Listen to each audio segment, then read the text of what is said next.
Hello and welcome to Background Briefing, available 24/7 at backgroundbriefing.org. I'm Ian Masters, and today we'll look into a number of stories and issues in the news. We'll begin with Trump's latest threats to destroy Iran's bridges and power plants, as well as promising to hit a nuclear site at Pickaxe Mountain. We will assess the possibility that Trump's fear of being seen as a loser will drive him to strike out at Iran in a full-scale war, with Israel joining in to bomb Iran into submission, turning it into a failed state, with Israel then emerging as the hegemon in the Gulf and Middle East. Joining us is Joseph Cirincione, Vice Chair of the Board of the Center for International Policy and a national security analyst and author with over 35 years of experience working in Washington, D.C. He's the author or editor of 7 books, including Nuclear Nightmares, Securing the World Before It's Too Late, and Bomb Scare, The History and Future of Nuclear Weapons. He previously served as president of the Plowshares Fund and worked for over 9 years on the professional staff of the Armed Services Committee and the Government Operations Committee in the United States House of Representatives. He writes the Substack page Strategy and History, and his latest article at New Republic we will discuss is Can We Lose the Same War Twice? With Trump, Anything's Possible. Then we'll examine today's release by Marco Rubio of a report titled Cuba, the Capital of 21st Century Communism, which includes a red scale list of subversives, quotes, under the spell of a failed state unable to pick up garbage and keep the lights on.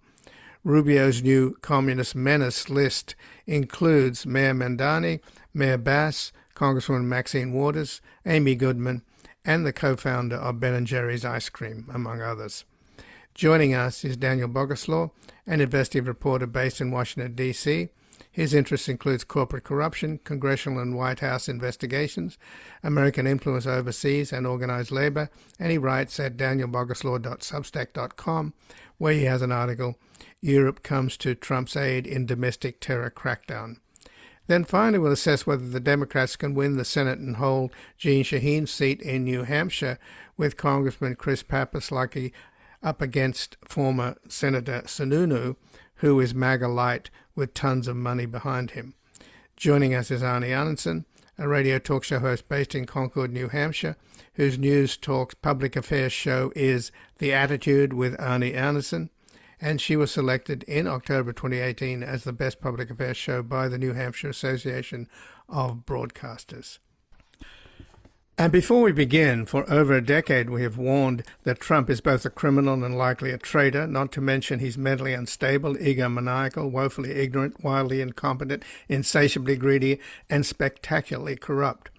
Now it should be clear to all that Trump is doing everything he can to rig the next election and end American democracy as we know it. During these critical months, weeks, and days before the November elections, Background Briefing will intensify its investigations to expose MAGA chicanery, criminality, and cruelty, while exploring strategies and popular movements to ensure a massive turnout to remove our corrupt autocrat, as the Hungarian people showed us by getting rid of Trump's buddy Orban in a landslide. To help sustain us as we increase our staff to cover this critical moment, you can make a tax-deductible donation to our nonprofit foundation, the Public Truth Media Foundation, at publictruthmedia.org or at backgroundbriefing.org/donate. And thank you. And joining us now is Joseph Cirincione, the Vice Chair of the Board for the Center for International Policy and a national security analyst and author with over 35 years of experience working in Washington, D.C. He's the author or editor of 7 books, including Nuclear Nightmares, Securing the World Before It's Too Late, and Bomb Scare, The History and Future of Nuclear Weapons. He previously served as the president of the Plowshares Fund and worked for over 9 years on the professional staff of the Armed Services Committee and the Government Operations Committee in the United States House of Representatives, and he writes at the Substack Strategy and History, and his latest article at the New Republic is Can We Lose the Same War Twice? With Trump, Anything's Possible. Welcome to Background Briefing, Joseph Cirincione. Thank you, Ian. Thank you for having me. Always a pleasure to talk with you. Well, thank you, Joe, and we're poised to either escalate this war enormously, perhaps even returning to day one, with the Israelis joining in, with at least the Israeli Air Force. My understanding is that Trump's been given some options, and the chairman of the Joint Chiefs General Kane talked about that yesterday in his testimony, that he gives Trump's options, but he doesn't tell him what he thinks the best advice is, which is something that Milley and others did.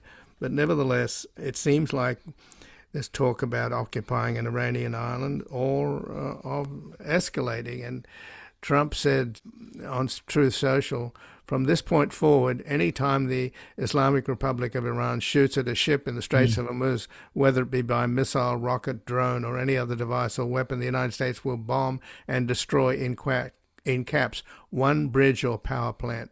So what do you think, Joe? Where are we heading in this?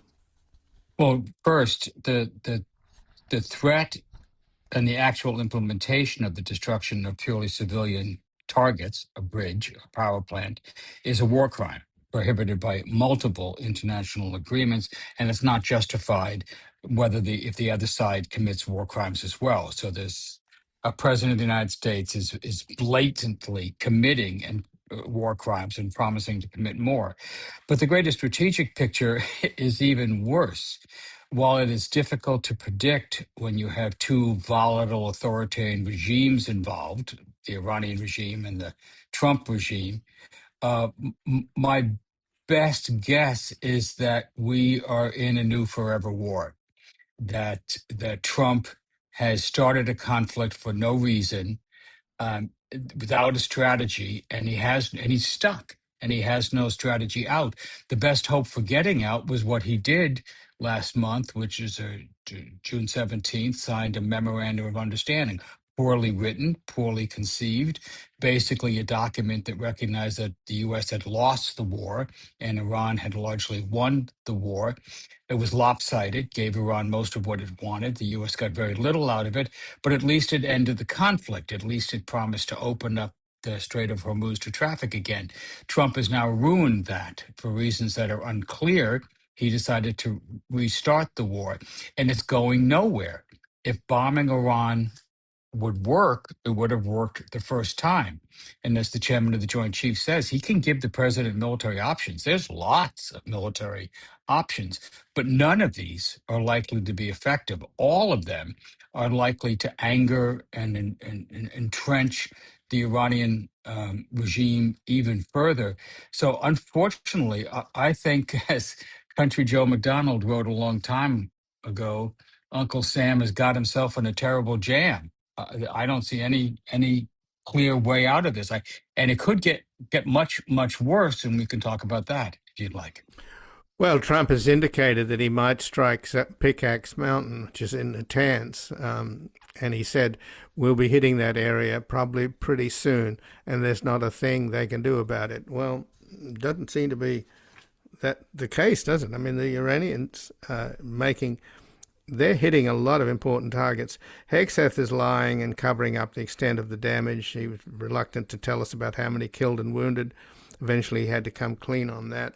But he's not come clean on how many aircraft, helicopters, intelligence nodes, air defense, etc. have been hit. We know, for example, that Kuwait is now rationing electricity, and a desalination plant was hit by Iran. So the next stage of escalation could be going after Iran as a civilization. Remember, some time back he said civilization will die tonight. Well, that's not entirely off the table. Yeah. Well, this is not the first time a U.S. president has threatened to annihilate a people or attempted to do so, which, by the way, is the definition of genocide. Remember Nixon's Christmas bombing of Hanoi, his mining of Haiphong Harbor during the Vietnam War, his threat to blow up the dikes of Vietnam. So he's done it before.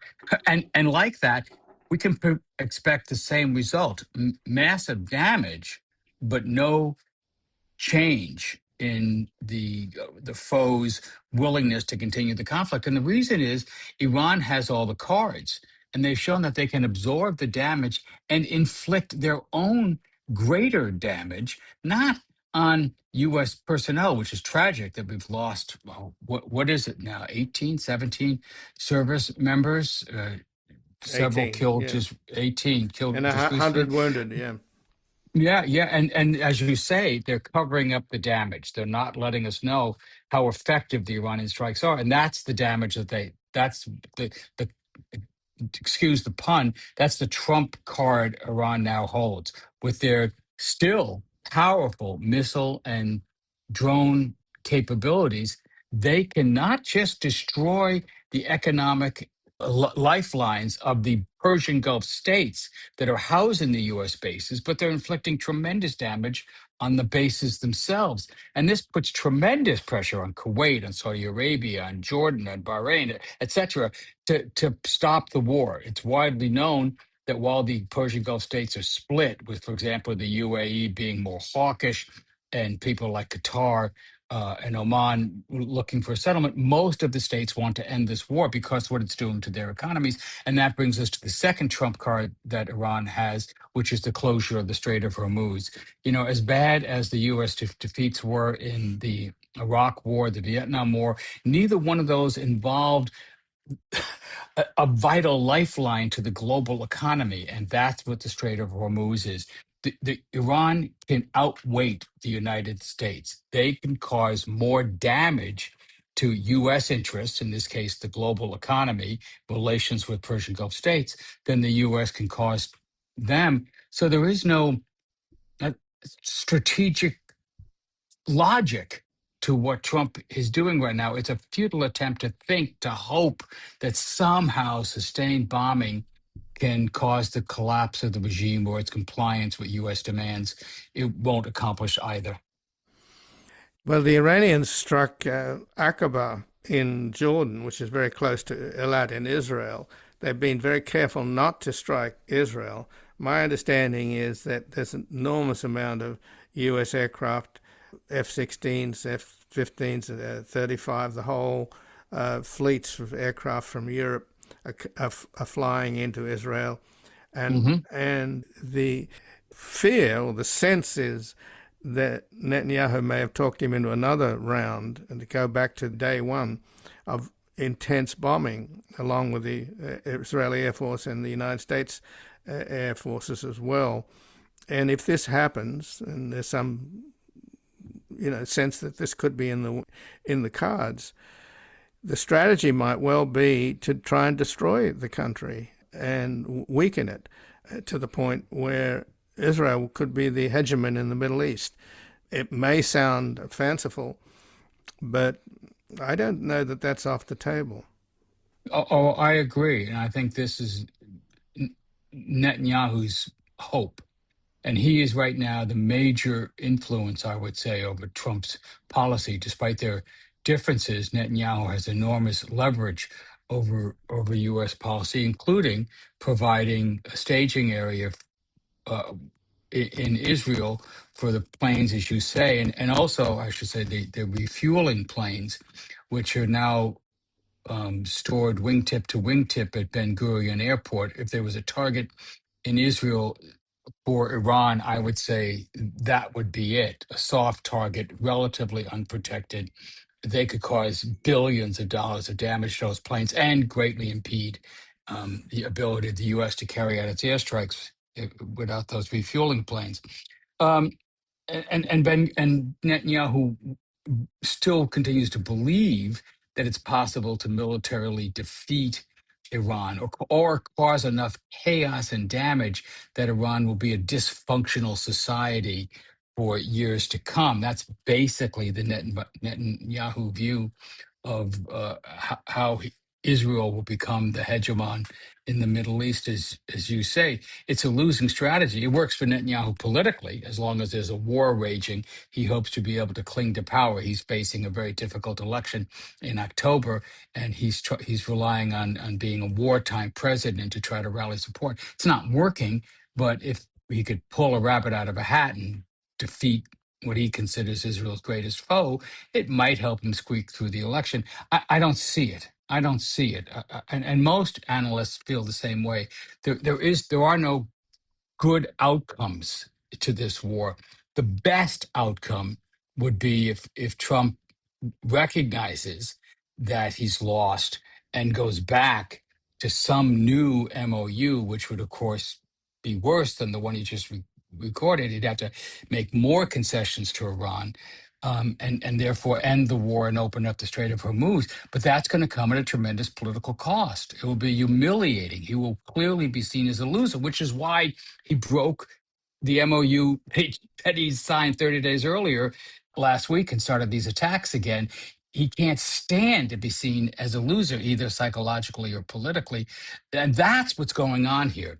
The U.S. is been captured by a megalomaniac who is pursuing this war not for any U.S. interest, not with a clear strategic objective, but because of his impulses, because he was convinced by Benjamin Netanyahu that he could do it, that he could win the war in 2 or 3 days with a decapitation strike. And as that strategy clearly failed, he's now stuck in a classic quagmire. He cannot win, but it's too politically painful to get out. That's the dilemma we're in. And that's why I think this is going to get worse. And as you say, the greatest risk is violent escalation. If one side or the other hits a target that is seen as beyond the pale by the other side. Maybe it's massive U.S. casualties at an air base. Maybe it is hitting the water supplies or the power plants of Iran. Then the other side is going to escalate, whether there's a strategic objective or not. They will lash out in fury, and this thing could develop into the worst war the Middle East has ever seen. And of course, it then greatly involves the other nations one way or the other. No, this is an extremely dangerous and extremely bleak situation. Well, Joe, when you talk about him being afraid of being seen as a loser, that's what he's all about. His father, who's very brutal apparently, drummed it into him, son, you got to be a killer, you got to be a killer, you can't be a loser. And he made a remark, apparently, which of course goes against his whole idea that he won the 2020 elections. He apparently said, I can't believe that guy, meaning Biden, beat me. And I think he's going through the same mental process now. I can't believe these people that he absolutely says the most disgusting racist insults about the Iranians. I think he's probably saying the same thing. I can't believe the Iranians are, I'm losing to the Iranians. So that's why I suspect he's going to really go all in with the Israelis. I hope it doesn't happen. But and by the way, the Israeli opposition, the so-called left, whatever's left of the left in Israel, they're to blame in many ways because they argued that they could do a better job and that somehow Netanyahu didn't finish the job. So that's kind of an invitation for Netanyahu to reignite the war. Yeah. There really is. There's very little left of the Labor Party, as you say, the left in Israel. If Eisenkopf or Bennett, the two primary opponents to Netanyahu, win, they will be better than Netanyahu, but only marginally so. I mean, they are still representing right-wing coalitions that will continue most of the Netanyahu policies, including what the destruction going on in the West Bank and in Gaza. So there's no bright light. There's no really truly hopeful path for Israel in the near future. So yesterday's hearing before the Senate, where Hegseth has been avoiding testifying, even though we're at war, and he's so-called the Secretary of War, he calls himself. He had to go there yesterday to ask for an extra 70 billion, possibly even more. He admitted that the war has cost 37.5 billion so far. And here he is rattling the tin cup when the Pentagon has $1.5 trillion. And eventually the last questioning turned into a shouting match between Hegseth and Senator Gary Peters, who got very heated and basically said, you're asking for money, you got $1.5 trillion, and you don't know what you're doing. And it's quite, the guy, Hegseth, is an embarrassment, obviously, and you're watching a Fox News guy, not a serious person. But this is what we have, and he performs for one man, which is Trump, which is what all of the cacistocracy of this cabinet of his, they're all performing for Trump. And whenever they have a cabinet meeting, they have to praise the dear leader in the North Korean style.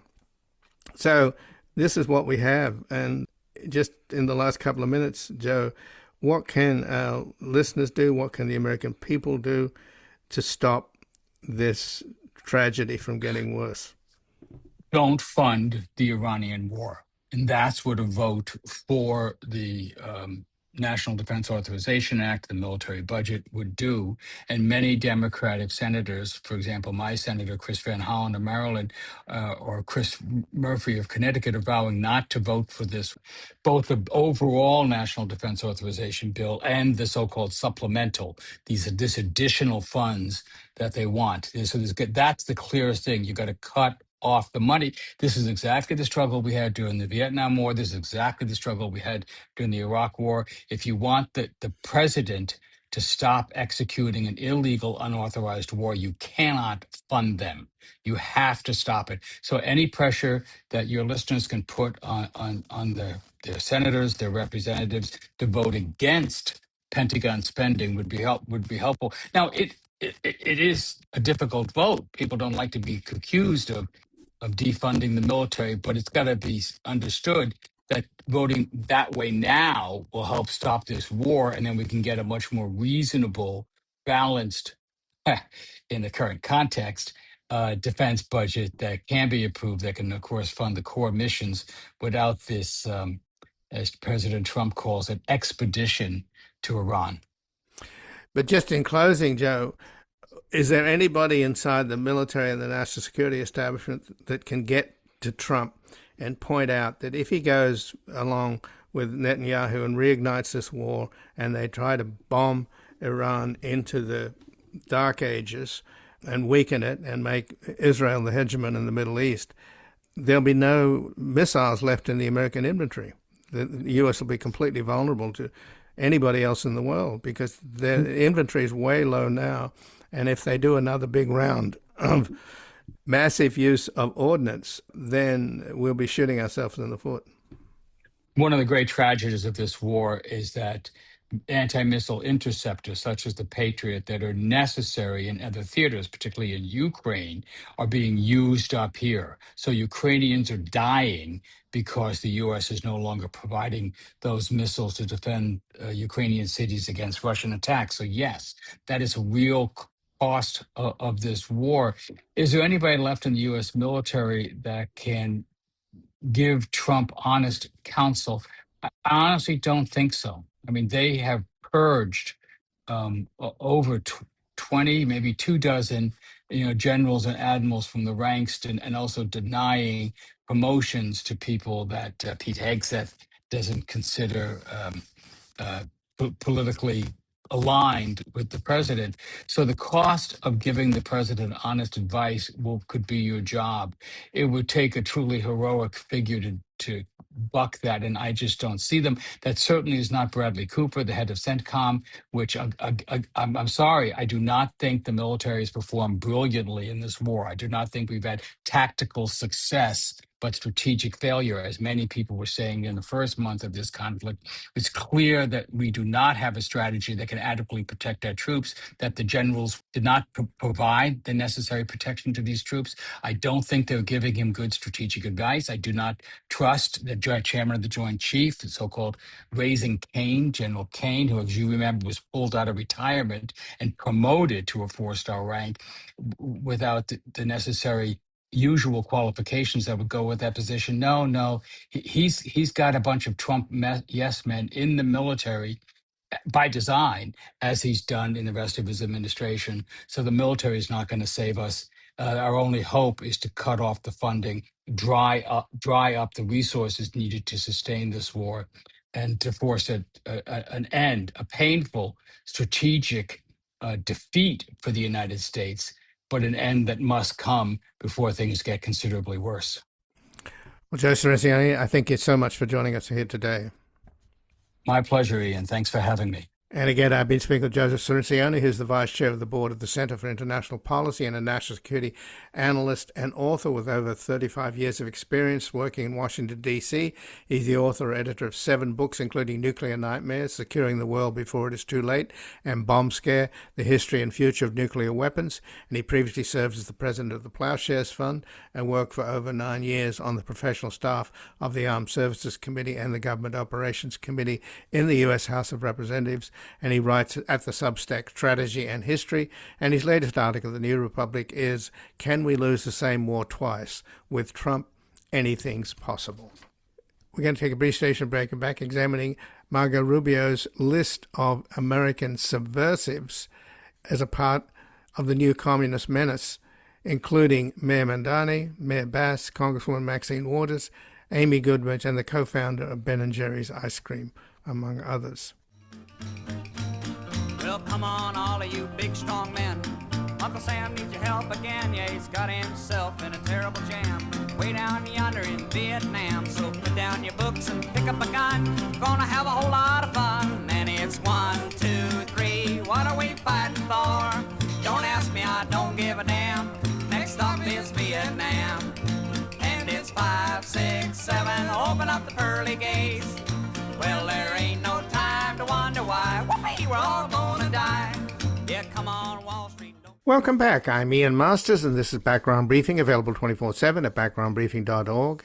And joining us now, Daniel Boguslaw, an investigative reporter based in Washington, D.C. His interests include corporate corruption, congressional and White House investigations, American influence overseas, and organized labor. And he writes at danielboguslaw.substack.com, where he has an article, Europe Comes to Trump's Aid in Domestic Terror Crackdown. Welcome to Background Briefing, Daniel Boguslaw. Thanks for having me. Well, thanks for joining us. And of course, last week there was a meeting of 67 countries at the White House organized by the fan of Hungarian fascists and fascism, Sebastian Gorka, at which Secretary of State Rubio spoke along with Stephen Miller, who said that people with left-wing beliefs are enemies of civilization. But now they've gone further with this report that's just come out. It's a 100-page report titled Cuba, the Capital of 21st Century Communism. It was just released, and it basically tries to make the case that Cuba is the ideological capital of left-wing politics. As far as I know, Daniel, Cuba is on life support. Garbage is piling up in the streets. There's no electricity. It's a failed state, or even a post-failed state. So how in God's name can they be the greatest threat to American civilization? Well, I would say the combination of Cuba and the attempt to tie domestic political groups, to tie elected U.S. officials, to tie journalists like Amy Goodman of Democracy Now! To Cuba is part of this larger push, which is trying to expand the domestic crackdown on all kinds of groups and individuals who are dissenting from the Trump administration's ideology and the Trump administration's policies. This sort of bracketing of these groups is laid out very explicitly in National Security Presidential Memorandum 7, which was signed by Donald Trump last year in September. And this effectively instructs the entire national security apparatus to focus their targeting on subversives. There's a laundry list of sort of categories: anti-Americanism, anti-capitalism, people who hold views and beliefs that are antithetical to so-called traditional family values. There's also been a concerted effort to persecute transgender people under a rubric of sort of radical transgender extremism. But in terms of these foreign designations, both the Cuba report and the summit that was held in Washington, D.C. with foreign diplomats, this is really about expanding the number of so-called foreign terrorist organizations under formal designations so that our foreign allies are marshaled into this fight here at home. And, whether it's the infamous 702 Foreign Collection Authority, or whether it's a host of other powers that rely on a foreign terrorist nexus to go after people at home, the effort is to either coerce or invite participation by these foreign allies to similarly view groups that we in America would view as protected by the Constitution as threats. And I think the issue is particularly grave when it comes to European allies who are extraordinarily reliant on U.S. spy networks and intelligence gathering capabilities for their own domestic protection. I mean, you look at Germany, for example, which has extraordinary limitations on what and who they can surveil written into their constitution, which necessitates their over-reliance on the U.S. And so while kind of on background, a lot of European officials who attended that Washington summit on left-wing political violence kind of, showed their faces, they grumbled a lot to the press on background that they don't really believe that these threats are real. But in a sense, I'm not sure how much that grumbling matters because, if they want their spying, if they want their signal intelligence, they're going to have to play ball with the demands of the American government. And the demands of the government are for them to surveil their population, surveil their political groups, and also, create a predicate for the U.S. to go after anyone who could be vaguely tied to any of those organizations.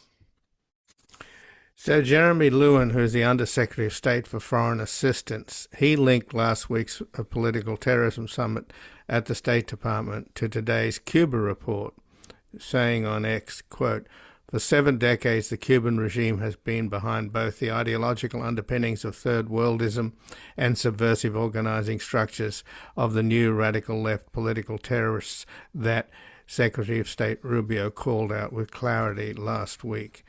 So what's different about this Cuba report that came out is that it's pure McCarthyism because it names names. It goes through a whole list, including the mayor here in Los Angeles, Karen Bass, Congresswoman Maxine Waters. It has former DA in San Francisco, Ben Cohen, co-founder of Ben & Jerry's, the Democratic Socialists of America, the entire group are on the list, Mayor Mamdani, Amy Goodman, the host of Democracy Now!, and so forth. There's quite a list. So it looks as if we're moving beyond this kind of gathering of paranoia and ginned up left-wing threats globally to a more specific targeting here in the United States. And it's all around Cuba, which of course is the bailiwick of the Secretary of State, Marco Rubio. And the assumption is that once the U.S. gets out of this war in Iran, which I don't know that they will get out of, but if they do, the assumption is that they'll go after Cuba. So if that happens and the U.S. goes to war against Cuba or tries to so-called liberate the island, is it likely that these people on the list will be considered aiding and abetting the enemy? I mean, it's partially unclear what parts are being formalized by who and when. I think that with all moving pieces of the Trump administration, you have highly volatile and incendiary political messaging by cabinet officials, which is meant to appeal to Trump's sensibilities. And so I've seen some people kind of writing off the list as so extreme. And by the way, it not only may reflect McCarthyite tendencies, but it actually literally names Joseph McCarthy as a sort of founding father of this paranoia to be replicated. And so I've seen some people kind of write off the list as so extreme that it couldn't possibly be plausible. But we know from my reporting, from my colleagues' reporting, that these extreme designations of incredibly vast so-called threat categories are being institutionalized and are being implemented. Just today, I was working on a story about the terrorist watch list, which has been renamed, which is being overseen now by the renamed entity called the Threat Screening Center, overseen by the FBI. And we know that they're being asked and coerced and prodded into adding U.S. citizens who hold political beliefs that are at odds with the current administration to those watch lists. So I think, exactly how the chips are going to fall may be a bit obscured, but the reality is that these directives are in motion, and they have a real effect on the way that both senior leadership of intelligence and law enforcement agencies conduct themselves. They have a real way that priorities at the special agent level go about their tasks and prioritize investigations.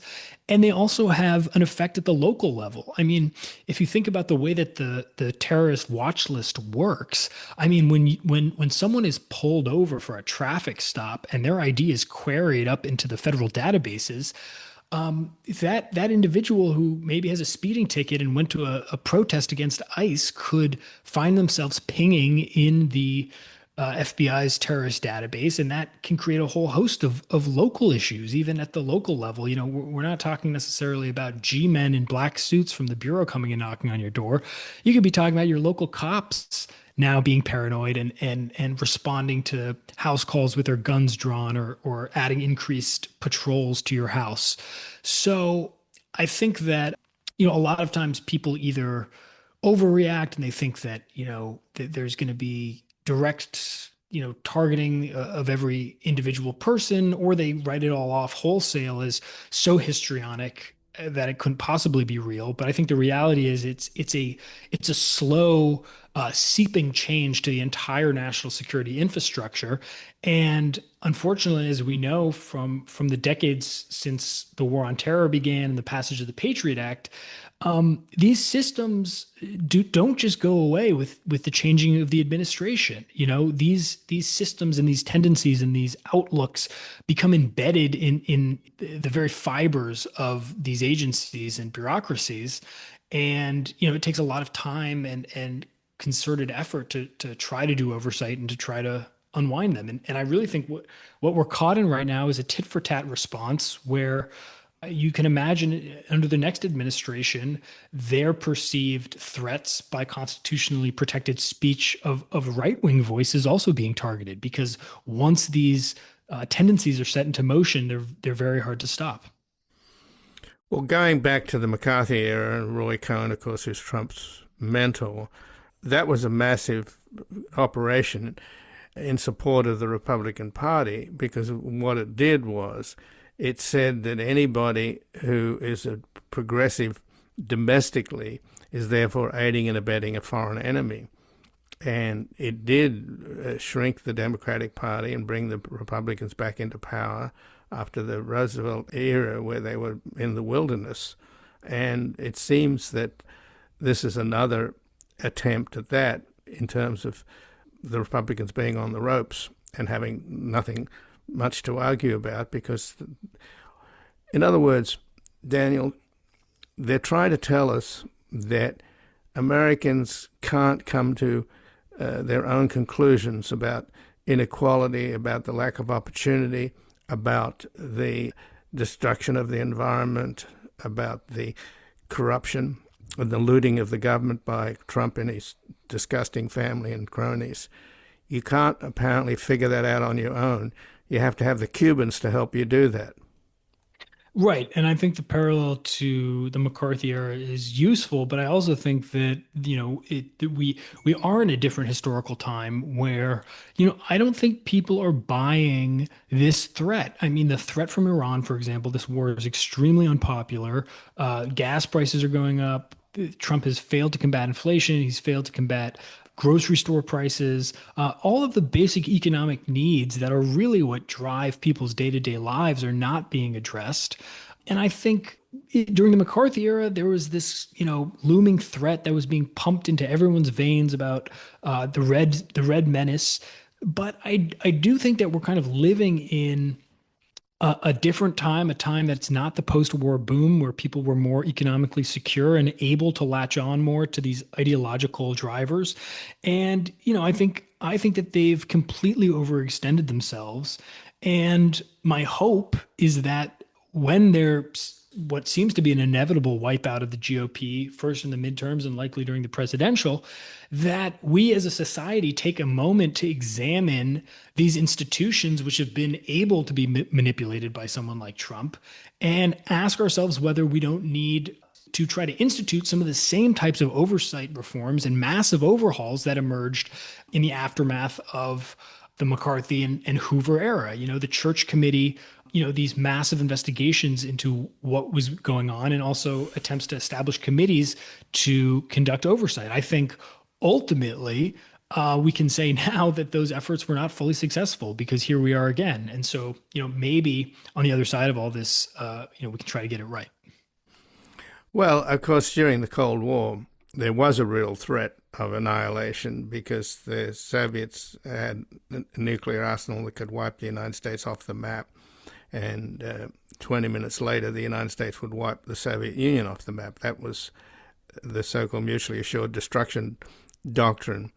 And essentially, what was happening was that the Cold War was waged against the people of Russia by their own government and the people of the United States by their own government, because neither government could promise anything except your extinction, which is just insane. And of course, we still have nuclear weapons, and now Putin has threatened to use tactical nukes against Ukraine. So that hasn't gone away. At least the hardware, the missiles and warheads are still there, but maybe there's less of a chance of them using them than there was at the height of the Cold War. But right, although I would argue that in a sense both sides were interested in finding a path to de-escalation, and what McCarthy was interested in was manipulating the threat of nuclear annihilation to create a dragnet that was much bigger than those concerns about nuclear Armageddon. And I think what we're seeing now is even less baseless. I mean, they're saying that Antifa is the biggest domestic threat, and we know that that's not even a real formal organization. Right. There's quite a difference between the Soviet nuclear arsenal and this mythical group, Antifa. And if that's the best they've got, I take it you don't think they're going to be able to sell this. Well, I think they can sell it again at the top levels of the bureaucracy, and I think it does put a lot of things in motion, but I'm not sure that they're going to be able to sell it to an American people that's fed up with an endless and expensive war, who at the end of the day don't really care about scoring political points or the weird philosophical treatise of Sebastian Gorka and his Hungarian Nazi friends, but who are more concerned about making it through the week and having enough money for a barbecue with their family. And I think that Trump is not only uninterested in addressing those issues, I think he's incapable of addressing those issues. And that, that's ultimately the saving grace. Right, and meanwhile they're fighting a war that they're losing, and they may escalate it and lose it again. But now you've got the Secretary of Defense asking for, another $70-80 billion on top of the 40+ billion that it's cost us so far, with no end in sight, on top of a $1.5 trillion defense budget. Somehow they don't have any money, with $1.5 trillion thrown at them by the Congress. I mean, it's embarrassing. And by the way, this private police force, the American Gestapo that Trump has put together, known as ICE, DHS, they've got more money than they know what to do with. And this is the reality of America today. You've got all this military and domestic Gestapo, and they've funded these at the expense of people's health care and nutrition. So, this is an obscenity in terms of the old guns and butter argument. This is more guns and rancid butter. Absolutely. But I would also say that, the American people showed up when ICE came into their neighborhoods in Minnesota. They drove them out. They created a national outcry that led to the severing of the leaders of DHS and ICE and CBP. And so I think it's important to take all these threats very seriously, but I think it's also important to remember the constitutional rights that we still have and that we're still able to exercise, and recognize the achievements that people have had in the face of great danger and repression at forcing a strong man's hand to de-escalate in some capacity. And so I think that should serve as a reminder going forward that despite the immense power of the administration, despite the immense surveillance and law enforcement capabilities of these agencies, which are being marshaled in these new ways, we still do have democratic institutions and we still do have organization. And, these things are not final and they're not unchangeable. Well, Daniel Boguslaw, I thank you very much for joining us here today. Thanks for having me. And again, I've been speaking with Daniel Boguslaw, who's an investigative reporter based in Washington, D.C. His interests include corporate corruption, congressional and White House investigations, American influence overseas, and organized labor. He writes at danboguslaw.substack.com, where he has an article, Europe Comes to Trump's Aid in Domestic Terror Crackdown. We're going to take a brief station break and back, assessing whether the Democrats can win the Senate seat and hold Jeanne Shaheen's seat in New Hampshire, with Congressman Chris Pappas likely up against former Senator Sununu, who is MAGA Lite, with tons of money behind him. Our union's gonna break them slavery chains. I walked up on a mountain in the middle of the sky, could see every farm and every town. I could see all the people in this whole wide world. That's the union that'll tear the fascists down, down, down. That's the union that'll tear the fascists down. When I think of the men and the ships going down while the... Welcome back. I'm Ian Masters, and this is Background Briefing, available 24/7 at backgroundbriefing.org. And joining us now is Arnie Arnesen, who's a radio talk show host based in Concord, New Hampshire, whose news talk public affairs show is The Attitude with Arnie Arnesen. She was selected in October 2018 as the best public affairs show by the New Hampshire Association of Broadcasters. Welcome to Background Briefing, Arnie Arnesen. It's a pleasure, and I'm also a politician in recovery, having run for governor in Congress, so I'm intimate with this conversation, Ian. Well, I'm calling you because we know that the Democrats have a tough time picking up enough seats in the Senate to take control of the Senate, and it looks as if the one possibility that looked like a real promising possibility in Maine is pretty shaky now because of Plattner. And that implosion. The one in Michigan is also a little shaky because of the fratricide between the centrist Democrats and the more progressive Abdel al-Sayed, and we can talk about that. But what's going under the radar, Arnie, is that the fact that the Senate pickup in New Hampshire is now shaky because Jeanne Shaheen is retiring, and Sununu Jr., who was a former U.S. Senator, is polling pretty well, isn't he? Now, as far as I know, the primaries are in September. Right. So it looks as if it'll be Pappas versus Sununu. Is that your read on it?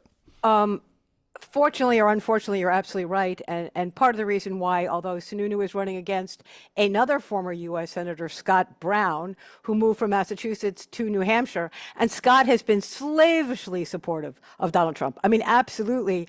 Donald Trump decided in February of this year to endorse John Sununu, who had never supported him. I mean, he supported Nikki Haley, and I think he was the co-chair to the Kasich campaign the first time Trump ran. So it's not exactly like he's bonded at the hip with Donald. But you know what Donald loves? He loves people who initially didn't like him, but then bend the knee. He likes that much better than Scott Brown, who's always been very, very supportive of Donald Trump and even was his ambassador to New Zealand. So I think to a large extent, what you really do see is that Scott Brown has lost tremendous traction as a result of this endorsement. And really the toss-up is going to be what do independents do, because undeclareds in my state, which are the largest portion of the voting bloc, can pick up either a Republican primary ballot or a Democratic primary ballot. And if Scott Brown or any of the Democrats running against Chris Pappas have any hope, it's to get the undeclareds to basically see their way. I don't think that's going to happen. I think you're going to see a Sununu Pappas race. And Sununu comes across as being pretty reasonable, right? He's not a flame-throwing MAGA type. So he's more of a threat to the likely Democratic candidate, who's a U.S. Congressman, Chris Pappas, right? Well, that's true on paper, but sometimes, once again, once you start, kowtowing to Donald Trump, you have to start asking, where's your spine? And let me just give you a little bit of background. So he lost his race for the Senate in 2008, John Sununu. So what has he been doing for the last approximately 20 years? When he left in 2008, his net worth was $685,000. You know what his net worth is today? Over $32 million. Now, how did he accrue that? Well, guess what? He lobbied for corporate America and he served on corporate boards, okay? And it was incredibly lucrative. So what you do after your time in the Senate is something that people need to look at, because then the question is, will he be supportive of his former bosses? Did they pay it forward for a vote? Or will he really be receptive to what New Hampshire needs? And frankly, this is a guy who, when he was in the U.S. Senate, actually was the lead sponsor in partially privatizing Social Security. Whoop-de-doo. That's not a big sell. He supports the big, beautiful bill, which is, makes huge cuts to Medicaid. And he's a drill, baby, drill. He doesn't believe in alternative energy. So when you begin to look at the affordability issues, what he sounds like is same old, same old. It sounds like he's going to support the Trump agenda. And if we can turn this into what has Trump done for you in the last couple of years, and he weds himself to that, he's going to have a lot of explaining to do, and Pappas is going to be the alternative. Well, Sununu was on a recent podcast episode, and he was asked about Elon Musk's Doge, and he said that Doge wasn't the most elegant operation, but it needed to be done. So I don't know that that's a winning argument. So, oh my God! I mean, it needed to be done. What does that mean? Right. What does that mean? Like, what is he going to do? We're seeing now what's happening with the diarrhea outbreak, and you can actually connect that back to Doge. You can look at what's happening with vaccines. You can look at what's happening to USAID. Look at all these things. Nobody values what Doge did. Everyone looks at what Musk has done. And for him to even use the term elegant, put my finger down my throat. I'm sorry, Ian, but that's not a term I would ever use with Elon Musk. So tell us about U.S. Representative Chris Pappas, four-term Democratic, representing the 1st Congressional District in New Hampshire. In other words, I started out by suggesting that the Democrats may not pick up that Senate seat, but the more I talk with you, the more it seems that you think that Pappas can win. Okay, so Pappas is your definition of moderate in every way, shape, or form. For example, just recently on that vote about Israel, where 103 Democrats vote to not send money to Israel, you know what he did? He voted present. Well, there you go. That's risk averse. Anyway, so I think he will win the primary. A lot of Democrats will not be very happy about that. But what they are more frightened by is the agenda of Donald Trump. What they really want to see is an accountability story. What they really want to see is what's going on with, the revelations of Epstein. What they really want to see is someone who will deal with corruption. And on all those boxes, moderate Pappas will check the right box, and Chris Sununu will not. I mean, not Chris, I'm sorry, you would get the Sununus. The Sununus, everyone, is a family institution in New Hampshire as well. Let's remember John Sununu was the governor.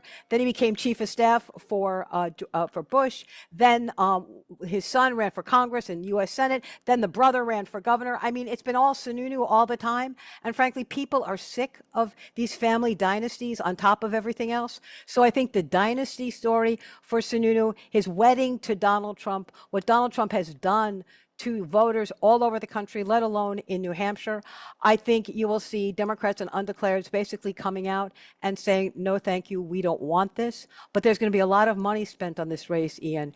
They're predicting $400 million. I don't know if that's true or not, but let me also remind you about people that have moved to New Hampshire. New Hampshire is the 4th richest state in the nation. Do you know who calls New Hampshire home? The CEO of Palantir. Can I repeat that? The CEO of Palantir lives in New Hampshire. You don't think that AI and high tech is going to spend money on someone that they know will absolutely vote in their way and in their direction? So you will see a lot of money. We may not know what that money is because it'll be dark money, but their ultimate goal is to not only secure the New Hampshire legislature in a very MAGA way, but they would like to break the Democratic stronghold on what's happening at the federal level, because right now, every single federal office is held by a Democrat, and virtually every single state office is held by a Republican. We are a split state, and this is really going to determine what happens at the federal level. Well, there's a tremendous disparity between what the Republican Party has in its coffers. It has 3 times more money than the Democratic Party. And, obviously we're talking about dark money, which is independent. But the fact that the party has so much more money means that this is going to be an expensive race, but one that, in terms of totals, favors the Republicans. Well, money favors Republicans, but their ideas do not. The consequences of electing them do not. And that really is the asset for Democrats is the damage that Donald Trump has done. Okay. And I think that asset, whether you're looking at the war in Iraq, when you're looking at the price of gas, when you're looking at the price of affordability, when you look at what's happening to your health care, the closing of rural hospitals. Remember, this is a rural state. We're only 1.4 million. I mean, we're the size of a suburb. So at some point, a lot of money doesn't help because we're too small, Ian. I mean, you can oversaturate and it won't matter.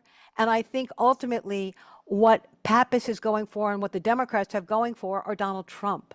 And as long as you can make sure that you turn Sununu into Donald Trump, you will be successful. And the fact that he was endorsed by him after having never supported him means that now he has learned to heal.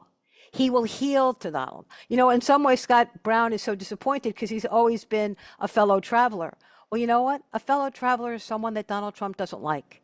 He likes someone that he said he's broken. And he's broken John Sununu. In addition to which, I mentioned the money that he's made in the last 10 or 15 years. He's now up to 32 million. That's another thing that Donald Trump values. He likes people that make money, especially the way John Sununu has.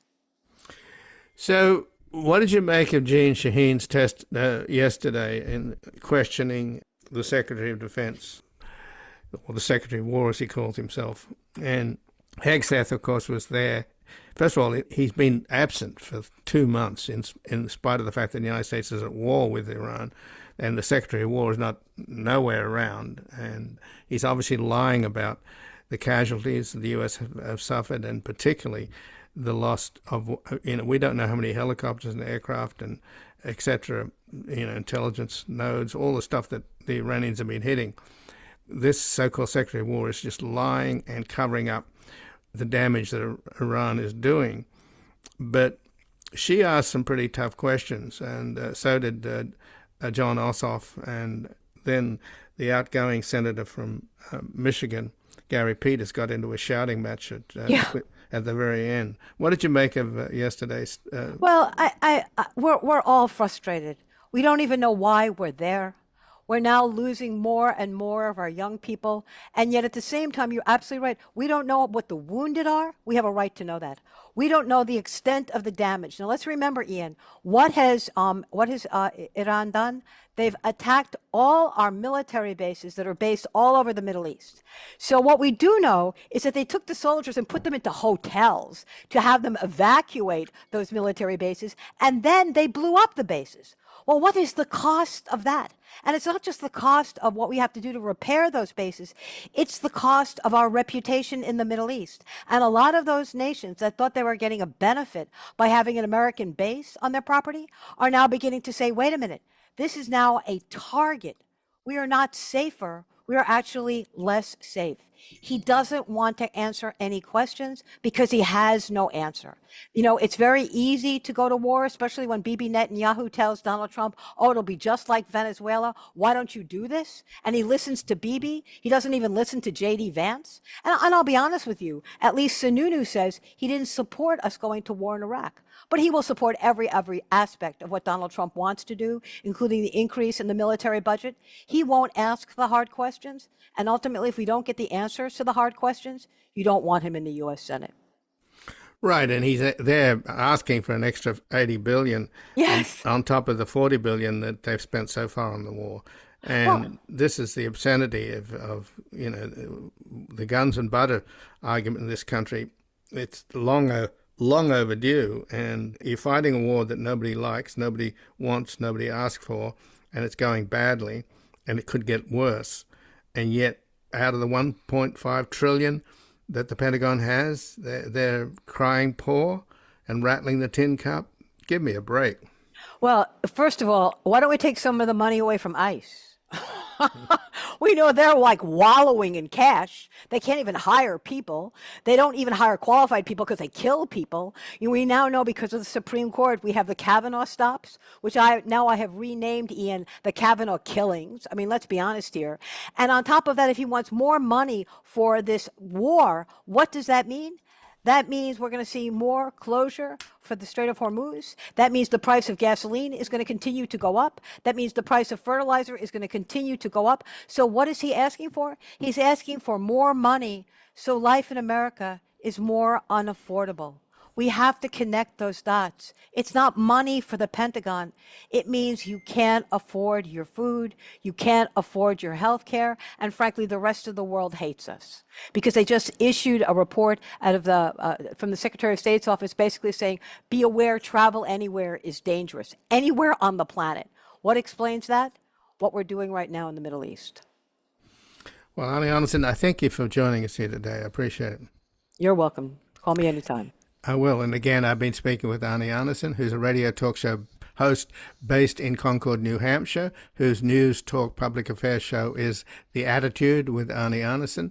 And she was selected in October 2018 as the best public affairs show by the New Hampshire Association of Broadcasters. And this has been Background Briefing. I'm Ian Masters, and I'd like to thank producers Graham Fitzgibbon and Asher Price. And if you've missed any of today's program and would like to explore our vast archives, you can visit us at backgroundbriefing.org, where we'll include extended interviews searchable by topic and have made it easy for you to sign up for the daily email updates that provide links to resources, articles, and books discussed on the program. Also, you can find links there to subscribe wherever you get your podcasts, and we highly encourage your ratings and reviews on these platforms. And you can find us on Twitter, Blue Sky, and Facebook at Ian Masters Media, and our new social media managers, Evan and Luke Susswood, are also posting highlights from the show on YouTube, TikTok, and Instagram at Ian Masters Media. So please do help us reach more listeners by sharing this program with friends, family, and colleagues. And to help us sustain this program into the future and assure it remains free to all, please take a moment to support us by going to backgroundbriefing.org/donate, where your tax-deductible donations, large and small, keep us broadcasting. And I'll be back again tomorrow with another Background Briefing at backgroundbriefing.org. Bye for now.